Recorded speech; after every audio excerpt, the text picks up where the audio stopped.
Halo, good morning students.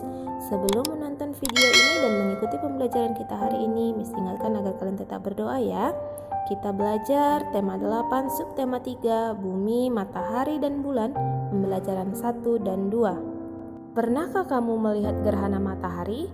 Kapan gerhana matahari dapat dilihat? Ayo kita cari informasi tentang gerhana matahari. Gerhana matahari. Gerhana matahari merupakan peristiwa terhalangnya sinar matahari yang menuju bumi oleh bulan. Gerhana matahari terjadi ketika bulan, bumi, dan matahari dalam satu garis lurus. Bulan berada di antara bumi dan matahari. Gerhana matahari terjadi pada siang hari ketika bulan baru atau bulan mati. Nah, sekarang coba perhatikan pada gambar berikut ini letak matahari, bulan, dan bumi ketika terjadi gerhana matahari. Pada pembelajaran sebelumnya, kita sudah belajar gerhana bulan.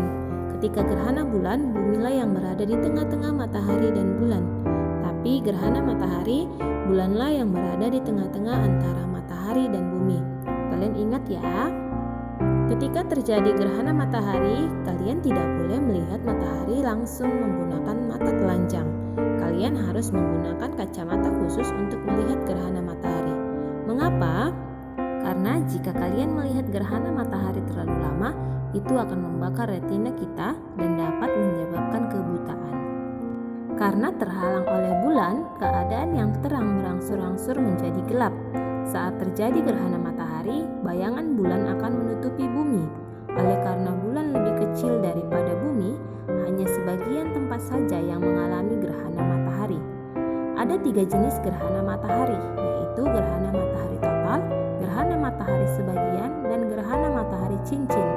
Gerhana matahari total hanya terjadi di permukaan bumi yang terkena bayangan umbra bulan.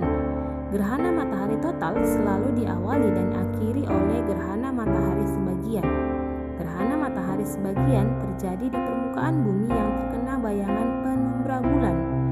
Adapun gerhana matahari cincin terjadi di permukaan bumi yang terkena lanjutan bayang-bayang inti. Hal itu terjadi karena bulan berada pada titik terjauhnya dari bumi. Nah, sekarang Miss akan memberikan penjelasan yang lebih dalam lagi. Yang pertama yaitu gerhana matahari total. Gerhana matahari total terjadi ketika gerhana berada di puncak.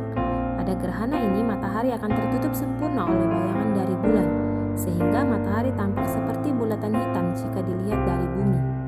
Nah, anak-anak perhatikan pada gambar ini. Ini gambar ketika terjadinya gerhana matahari total, yaitu yang berada pada umbra bulan. Yang kedua yaitu gerhana matahari sebagian. Gerhana matahari sebagian atau parsial terjadi ketika bulan tidak menutupi matahari dengan sempurna, namun hanya menutup sebagian piringan matahari. Pada fase ini, bentuk matahari akan terlihat seperti sabit. Kalian perhatikan kembali gambar di bawah ini ya. Pada gerhana matahari sebagian, yaitu bagian bumi yang berada pada penumbra bulan yang mengalami gerhana matahari sebagian. Yang ketiga yaitu gerhana matahari cincin. Gerhana matahari cincin terjadi saat piringan bulan berada di depan piringan matahari, sehingga sekeliling piringan bulan membentuk cincin yang bercahaya. Sampai di sini paham ya anak-anak Miss? Miss ingatkan kembali pada pembelajaran pertama kita belajar mengenai gerhana matahari, yaitu ada gerhana matahari total, gerhana matahari sebagian, dan gerhana matahari cincin. Diingat baik-baik ya anak-anak Miss. Baiklah, kita akan lanjutkan pada pembelajaran yang kedua. Selain gerhana matahari, gerhana bulan merupakan peristiwa alam yang menarik. Nah, supaya kita lebih paham apa itu gerhana bulan, mari kita baca teks berikut ini. Gerhana bulan. Gerhana bulan merupakan suatu peristiwa yang terjadi di mana kedudukan matahari, bumi, dan bulan berada pada satu garis lurus, sehingga bayangan bumi menutupi sebagian ataupun keseluruhan bulan. Proses terjadinya gerhana bulan ini dimulai saat bumi berada di antara matahari dan juga bulan pada satu garis yang sama. Hal ini mengakibatkan sinar matahari tidak sampai ke bulan karena terhalang oleh bumi. Gerhana bulan ini bisa terjadi karena pada saat bumi berada di antara matahari dan juga bulan dalam posisi sejajar, seperti yang sudah dijelaskan sebelumnya. Padahal demikian, bumi akan menghalangi sinar matahari yang menuju ke bulan, sehingga permukaan bulan akan tertutupi oleh bayangan bumi. Proses terjadinya gerhana bulan ini lebih lama jika dibandingkan dengan matahari, meskipun perbedaan waktunya hanya beberapa menit saja. Seperti halnya gerhana matahari, proses terjadinya gerhana bulan ini sebagai berikut. Yang pertama yaitu dimulai ketika bulan yang bersinar terang tiba-tiba tertutup sedikit demi sedikit oleh bayangan hitam. Bayangan hitam tersebut adalah bayangan dari bumi. Yang kedua yaitu setelah itu lama-kelamaan bulan yang bulat akan tertutup semakin banyak hingga bulan hanya terlihat sebagian dan semakin lama bumi akan terlihat menyabit. Yang ketiga, setelah bumi menyabit, lama-kelamaan bulan akan tampak menghilang karena tertutup oleh bayangan bumi. Saat inilah kita tidak dapat melihat bulan. Bulan seperti menghilang. Dan yang keempat, setelah bulan tertutup semua dan tampak seperti menghilang, kemudian kita akan menyaksikan bulan kembali muncul dari arah pertama kali bulan menghilang. Munculnya bulan ini dimulai dari bentuk bulan sabit. Setelah itu bulan tersebut semakin lama dan semakin terlihat setengah, dan semakin lama akan semakin utuh sehingga tampak seperti semula. Sampai di sini paham ya anak-anak Miss?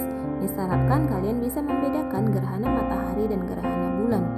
Nah, anak-anak Miss, kita sudah mendapatkan informasi-informasi penting dari kegiatan yang kita lakukan hari ini. Informasi tersebut dapat kita sajikan secara tertulis, lisan, dan visual. Pernahkah kamu melihat informasi yang disajikan dalam bentuk reklame? Ayo, siapa di antara kalian yang masih ingat apa pengertian reklame? Oke, Miss ingatkan kembali ya. Reklame adalah media periklanan dan pemberitaan. Reklame bertujuan menyebabkan informasi kepada khalayak ramai tentang suatu produk atau pesan lain. Reklame dibuat dengan maksud menarik perhatian masyarakat. Reklame yang baik bukan sekedar menarik perhatian khalayak ramai. Isi reklame harus dapat menggerakkan keinginan orang untuk membeli produk yang direklamekan. Perhatikan berikut ini adalah beberapa contoh reklame. Yang pertama iklan, yaitu pemberitahuan kepada khalayak mengenai barang atau jasa yang dijual, dipasang di dalam media massa seperti surat kabar dan majalah atau di tempat umum. Yang kedua spanduk. Spanduk adalah kain rentang yang berisi slogan, propaganda atau berita yang perlu diketahui umum. Yang ketiga yaitu brosur. Brosur merupakan reklame yang dibuat pada selembar kertas dengan isi informasi yang lebih rinci dan jelas, disampaikan dengan cara disebarluaskan secara langsung agar dibaca dan dipahami konsumen atau target. Yang keempat, embalase. Embalase adalah jenis reklame yang ditempatkan langsung pada kemasan produk, berfungsi sebagai daya tarik, pemberitahuan, informasi tentang produk tersebut. Dan yang kelima yaitu poster. Poster adalah jenis reklame berupa selembaran kertas yang berisi gambar dan tulisan yang dibuat semenarik mungkin dan ditempatkan dengan cara ditempel di tempat-tempat umum yang strategis. Dan keenam, baliho. Baliho adalah jenis reklame yang berisi gambar atau tulisan menarik dan informatif dengan ukuran besar, ditempatkan di tempat umum dan strategis menggunakan tiang besar dan kuat dan bersifat semi permanen.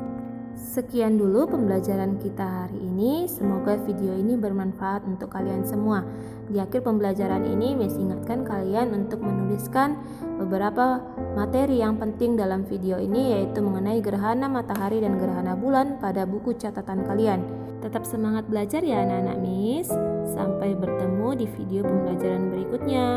Thank you.